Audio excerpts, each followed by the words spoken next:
Hey there, fellows. As always, you're watching Garage 54, and check out what I've got here. It's a lovely little 8-valve, which is fuel-injected, but its condition, well, you can see what's up.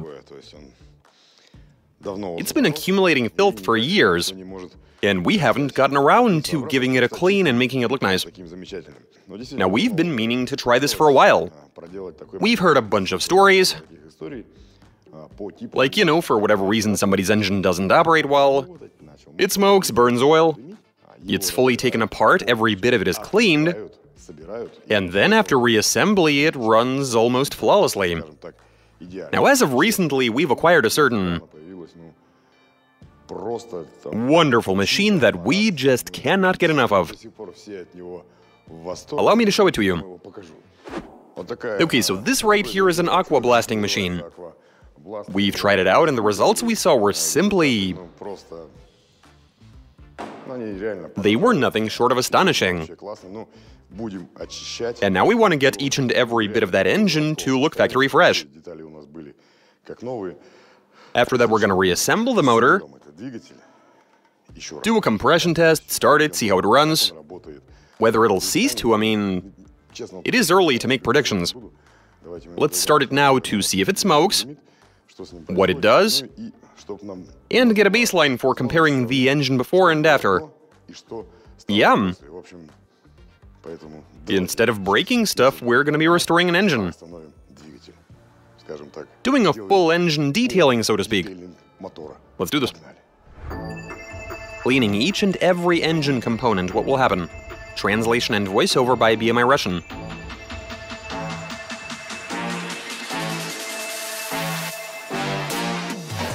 Okay, we'll start this one by doing a compression test. And seeing what comes out of it. We're supposed to see 12, I think? No, 11, no more than that. No more than 11. Enough? That's a solid 8.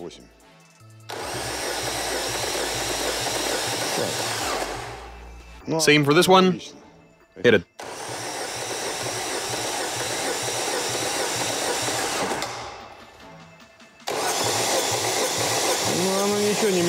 It's the same across the board. Well, it's more or less the same.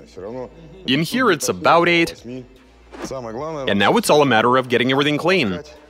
Because I've heard a number of stories where people would tear down their engines, give them a good clean, reassemble them, and they would cease to burn oil and smoke. And instead just work. Anyway, why don't we allow the guinea pig to speak?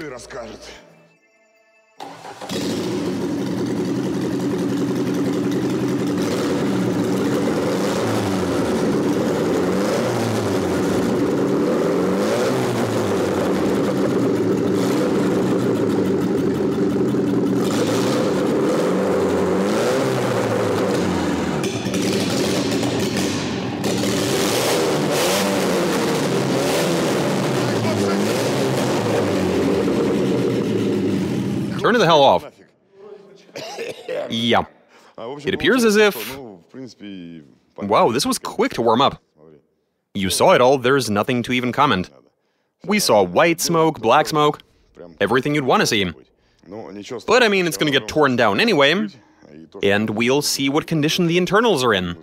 Right, let's dismantle and clean it then.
So check this out, guys. We have torn the engine down, and here we have the rings for their respective cylinders. They are all marked and placed separately. And we've done that for the following reason. Once we finish cleaning, we'd like to assemble everything back to how it was. And so we've removed the rings. Here we have the springy part of the oil ring. And if I'm being totally honest, the condition they're in, well, let's just say it's not the best. They're actually pretty bad, because they're all clogged and so on. As for the compression ring, well, at first glance it looks okay even. If it weren't, or the fact that they're all coked up, and quite severely, I might add. Because of that, the engine isn't running right. The ring is supposed to move around inside its groove, and the clearances are basically supposed to correspond with what the engineers who made the engine specified for it to function adequately. So the rings are supposed to move around, and if a ring gets stuck and is no longer able to move, well, that's obviously going to result in the cylinders getting worn down faster. It's going to scratch the cylinder wall, which is not a good thing. This particular engine was either fed low-quality oil, or they simply didn't change it too often. Okay, we discussed the rings. Now let's talk pistons. If I were to grab just some random one, they're all in about the same shape. We can see all of those deposits and so on. And looking into the groove for this piston ring just pains me, to be honest. It's a very similar picture to the oil rings. The gaps have grown due to wear over time. Yeah, that's probably what's behind it. And all of the deposits are just stuffed in there. And what's funny is that if you were to try moving the piston on the pin, the deposits are pinching it, which is not good at all. It's going to rattle around and create elliptical wear. When the piston starts to bind on the pin, it is constantly moving around as it is, and that is going to make matters way worse. That's obviously going to seriously accelerate cylinder wear. The gaps will lead to a drop in compression, and the engine's going to start to burn oil. Right, let's clean all of this off and see what difference that makes. Now let's have a look at the cylinder head. It's also covered in a film, just as you'd expect. We're going to have to remove all of that. And if we were to look at the intake ports and what sort of condition those are in, well, immediately we can tell that this has been consuming quite a bit of oil. So much of it has accumulated in there that, well, an engine shouldn't have a hard time breathing. It has to be able to easily pull in the air and fuel it needs. But in this case, I am going to throw an assumption out there. When the air-fuel mixture is contaminated with oil vapors and other impurities, it's going to accumulate on these channels, of course. This does get pretty hot. The sludge sticks and burns up, and forms an increasingly thick layer over time. Yeah, this has to be thoroughly cleaned. The combustion chamber seems to be in more or less okay shape. It's in decent enough working condition. Any deposits that are in there are minor. But this looks really bad. Gonna have to clean all of it up. Okay, let's wash and then compare.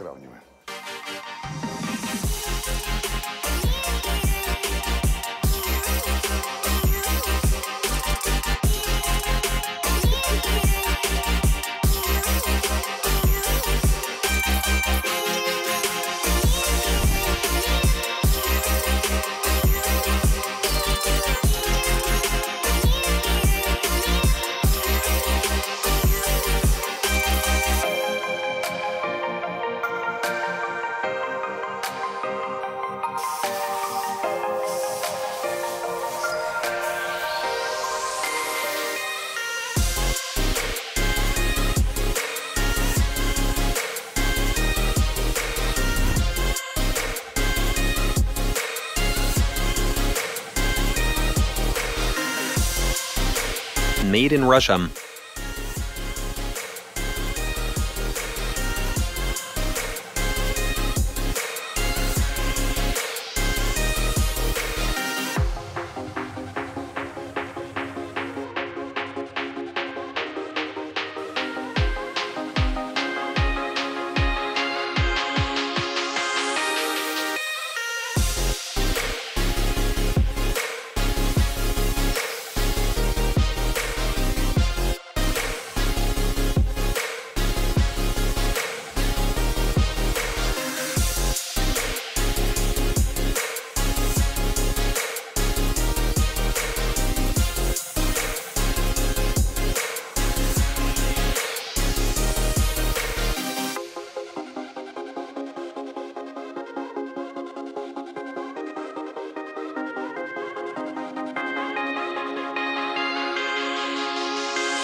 So check this out.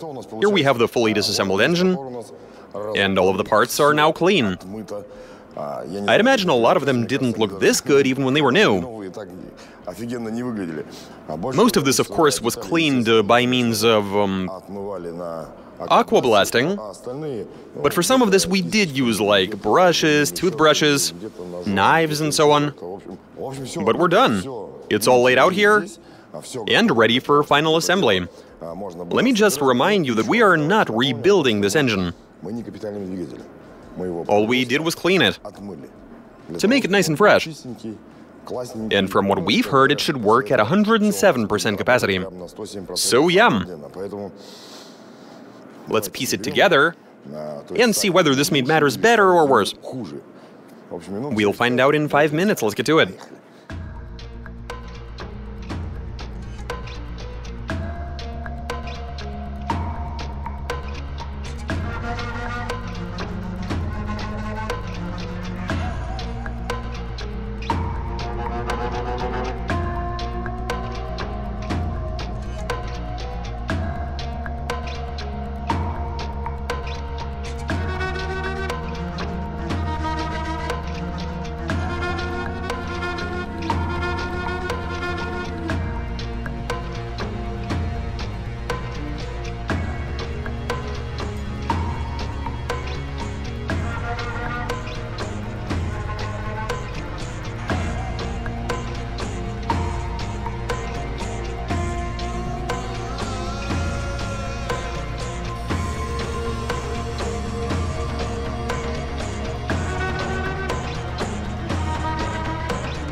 Okay, well, we've got the whole thing assembled.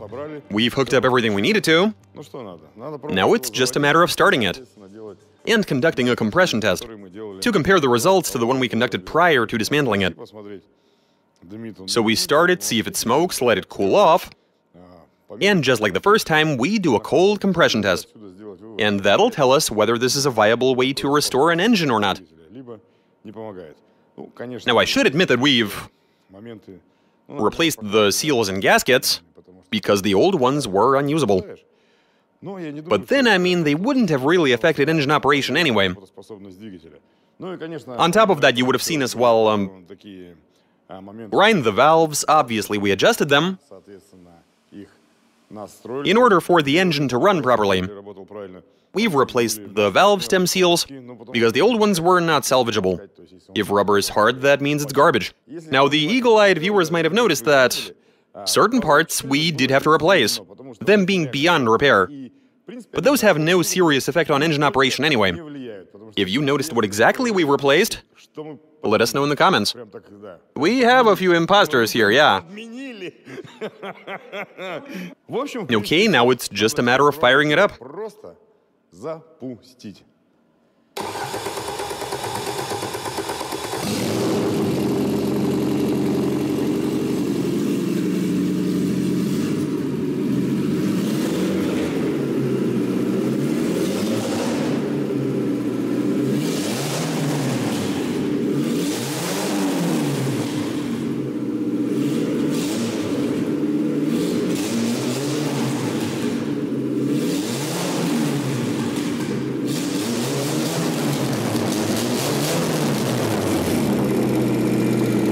Wow, look at that!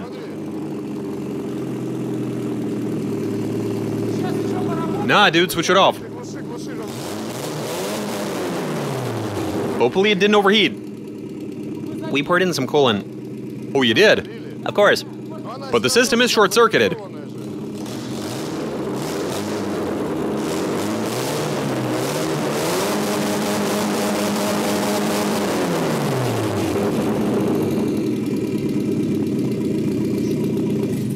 Yeah, before it gets too hot, God forbid.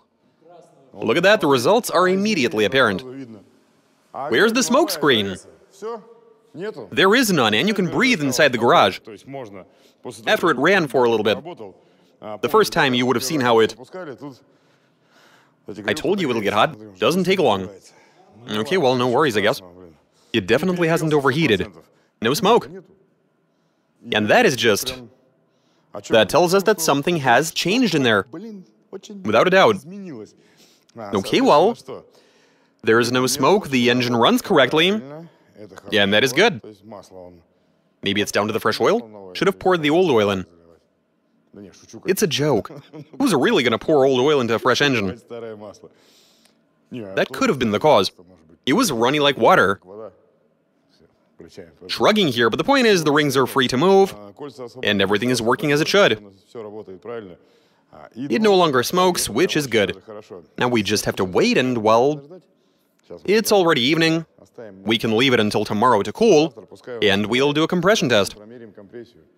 Okay guys, the engine is cold. It's morning right now, it's bright outside, and we are now going to be conducting a compression test. You'd recall that it used to be 8 kilos across the board, if I remember correctly. I'm removing them, what do you want me to do? Oh, you want to start it? Sure thing. Less people insinuate that we've, poured oil into the cylinders. Isn't that how it's supposed to be? Oh, yeah, right. Just for a split second. Any oil that would have been there will come flying out. Excellent, that'll do. To verify it ain't smoking. Oh, we can do that, okay.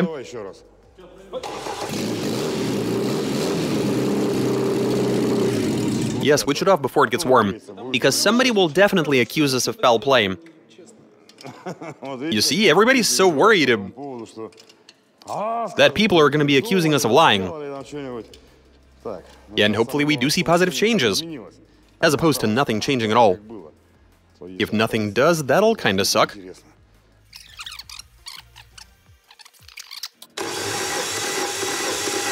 For real? It wasn't all the way in. Dude. Let's go.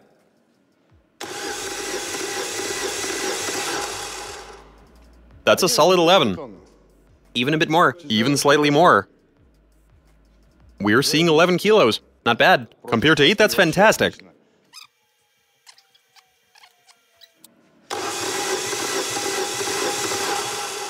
Same story, eh? Show it to the camera. It's even, but then it used to be beforehand as well. With the exception of 4, where it used to be a tad less. Let's see how things go here.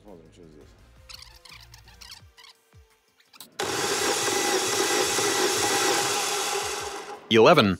Same. Yep. You ready? Let's go.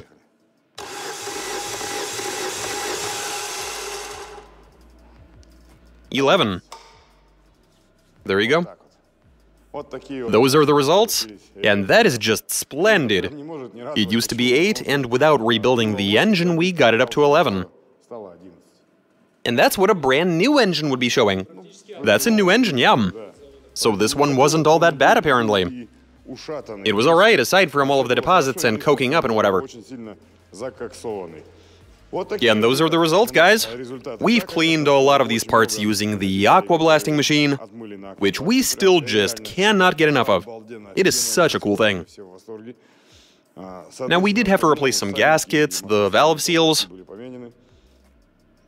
grind the valves, adjust them, which I'm sure this motor hasn't seen in a very long time. And just look at those amazing results. And to fully, well, I meant to say that the new seals and gaskets only cost us 2,700 rubles, or $30. Plus, it took a while to clean everything up. After all, aqua blasting is Quite a lengthy process. It requires patience to get a 107% result. It's not as quick as sandblasting, but you can see that it cleaned everything up perfectly. So yeah, without even rebuilding the engine, we took it apart, cleaned it. Granted, all of the seals and gaskets are brand new, but that gave us a 3 kilo increase in compression. It no longer smokes, albeit it was able to run fairly stably even before. But there's no smoke, we boosted the compression, and that means what now? This engine has gotta be more powerful. Okay, I'd say we've answered the question on whether this sort of thing helps. When you tear an engine down and clean everything up to then reassemble it the way it was, well, minus the seals, the engine runs like new after such a procedure. I mean, you saw it all. It's like brand spanking new. So this does work. Okay, you saw it all for yourselves, this worked beautifully, and that's all I got for you. Watch us, subscribe, send in your suggestions, comment, give us a big thumbs up. Alright, catch you later.